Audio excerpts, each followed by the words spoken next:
Wake up call, let the wicked forsake their way, and the unrighteous their thoughts.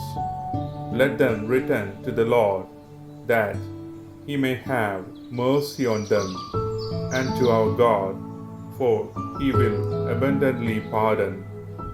The book of prophet Isaiah, chapter 55, verse 7.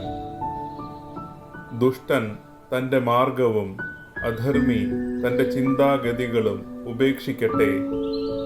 അവിടുത്തെ കരുണ ലഭിക്കേണ്ടതിന് അവൻ കർത്താവിങ്കലേക്ക് തിരിയട്ടെ, നമ്മുടെ ദൈവത്തിങ്കലേക്ക് തിരിയട്ടെ.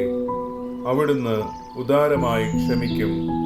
യെശയ്യാ പ്രവാചകന്റെ പുസ്തകം അധ്യായം 55 വാക്യം 7. Good morning. ഈശോ മിശിഹായ്ക്ക് സ്തുതിയായിരിക്കട്ടെ.